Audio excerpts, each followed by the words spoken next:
Táto farebná krásna rastlina dnes nie je u nás náhodou. Čo vám napadne ako prvé, keď sa povie rakitník? Nemáme žiaľ toľko času, aby sme s vami spravili anketu, takže poďme rovno k veci. Rakitník je rastlina, ktorá môže významne prospieť nášmu organizmu. Ako na to už sa opýtam mojich dnešných hostí. Terezie Svátovej a Ivana Jablonského. Dáma a pán, vítajte u nás, pekný deň. Ďakujeme, dobrý deň. Dobrý deň. Farbu ste k nám priniesli do štúdia. Musím sa priznať, že keď som bol malý chlapec, tak si pamätám vždy takéto od rodičov. Nechytaj sa tých farebných bobuliek, neurobí ti to dobre.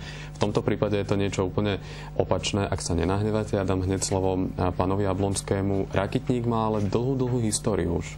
Je to tak? Ano. Rakitník je používán již po tisíce let.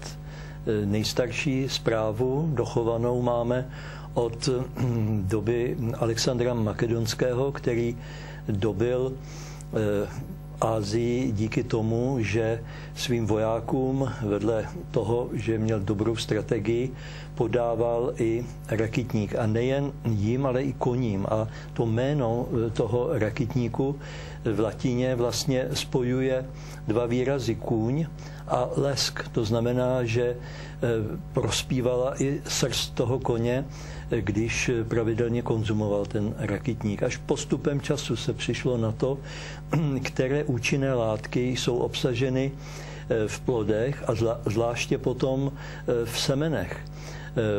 Obsahují plody rakitníku velké množství vitamínů, jak rozpustných ve vodě, tak rozpustných v oleji. Obsahují vlákninu. A co se týče maximálního obsahu některých látek, tak obsahují mnohem více vitamínu C než samotný citron, proto se mu říká citron severu. Ve Finsku byla tato rostlina hodnocena jako nejlepší léčivá bylina a v Evropě patří mezi desítku velmi oblíbených a úspěšně působících léčivých rostlin. Pani Svátová, rakitník rastie aj na Slovensku, ale nie každý má tu možnosť, aby sa k nemu takto dostal a v podstate bavili sme sa o tom, že je možné ho konzumovať hneď. Ale rovnako sa k nemu môžeme dostať v rôznych formách a to už je otázka na vás. Tak akým spôsobom sa ešte k nemu dostaneme? Dôležité je si tu povedať, že všetky časti rakitníku sa dajú konzumovať v určitej podobe. To znamená aj listy, aj plody, aj vetvičky. Ale pretože chuť rakitníku, jak už pán inžinier povedal, je veľmi kyslá, tak spracováva sa to. A naši výrobcovia priniesli na trh výživové doplnky, kde sú spracovávané napríklad plody a je to rakitníkový olej 100% v tobolkách. Dôležité je povedať nielen to, že celý rakitník sa využíva, ale využíva sa jak na vnútorné použitie sa môže aplikovať, tak aj na vonkajšie.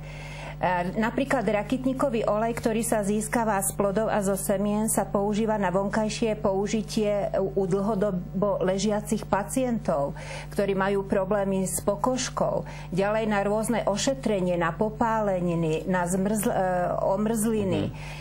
Okrem toho, napríklad po operáciách v miestach zahojených rán sa môže rakitníkový olej používať na masáže, aby nedošlo k tomu, že sú tam potom zrasty. Celé bobule, teda, jak vidíte, majú tmavo-oranžovú farbu a sú veľmi bohaté nielen na A vitamín, ale na karotenoidy. S obsahom karotenoidov sa radí vlastne rakitník ako na vyššiu úroveň než mrkva alebo tekvica. Takže pôsobí aj na oči. A práve výrobcovia vymysleli a využili rakitníkovú šťavu do bombónov. Ako tu vidíte, sú to vlastne multivitamínové, želatínové bombóny s rakitníkom a to je svetová novinka. Obľúbené najmä u detí, to znamená, že každý to môže konzumovať? Seniori, aj ľudia v produktívnom veku, aj deti teda? Samozrejme, nie je to len pre deti, je to pre všetky vekové kategórie, aj pre tých najstarších. Pán Jablonský, prepáčte. Áno. Rakitník je teda stará rastlina, keď si to tak môžeme povedať. Ano. A na Slovensko, respektíve do strednej Európy, kedy prišla? No, dá se říct asi před Ono původně rakitník byla parková rostlina. Dával se jako ozdobná rostlina svým plodem a to je historie stará 60-70 let. Až asi před 40 lety se objevily ty účinné látky z toho rakitníku a začal se používat jako adaptogen. Co je to adaptogen? To je rostlina, která má imunitní, hormonální a nervové působení. To znamená, podpoří celý organismus tak, aby ten člověk velmi rychle byl schopen tento svůj systém regenerovat. Ako ho ale rozoznám vo voľnej prírode? Lebo môže sa stať, že sa to dá pomýliť s nejakou inou rastlinou a tá úplne nemá také možno dobré účinky alebo správne účinky. No keď ju ochutnáte, tak má veľmi trpkú chuť. Je to veľmi kyslá tá rastlina. Farba nech vás nepletie, pretože sú rôzne druhy. Napríklad táto odroda je oranžová, ale sú aj červené, ako tmavšie, ktoré sú sladšie, áno, ale vždy vás k tomu navedie hlavne tá chuť.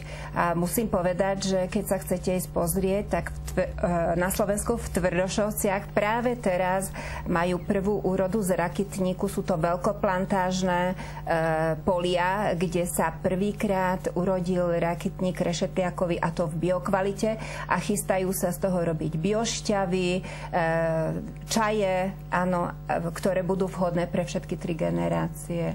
No a v akom období je najvhodnejšie rakitník užívať? Asi počas celého roka, či práve na tú jeseň? Sú obdobia u ľudí, kde potrebujú zvýšiť napríklad imunitný systém. Napríklad po operačné stavy, rekonvalescencia. Alebo matky, ktoré práve porodili a dojčia malé detičky, alebo sa starajú o deti a potrebujú proste rýchlo tú svoju imunitu zvýšiť. Ale hlavne aj obdobie toto jesenné, keď je vonku sichravo, chmúrno a hrozia nám prechladnutia alebo nejaké vírusové ochorenie, tak určite doporučím aj v tomto období, aj v období ešte keď prechádzame na leto a ľudia nie sú tak zvyknutí na ten rýchly teplotnú zmenu, doporučujem určite používať rakitník. Pán Jablonský, rovnaký názor? Určitě, a můžeme používat v praxi nejen ty plody, ale i listy. Z listů je velmi účinný čaj. Aby jsme si ho ochutili, můžeme přidat meduňku, můžeme přidat mátu peprnou a tento čaj obsahuje spoustu účinných látek vedle toho, že obsahuje velké množství draslíku, dalších minerálů, stopové prvky, kyselinu listovou, tak je to i velmi příjemná chuť u toho čaju. Strom života tento rakitník. Dáma, pán, som rád, že ste prišli a teším sa niekedy na budúce. Všetko dobré, dovidenia. Ďakujeme. Naschledanou.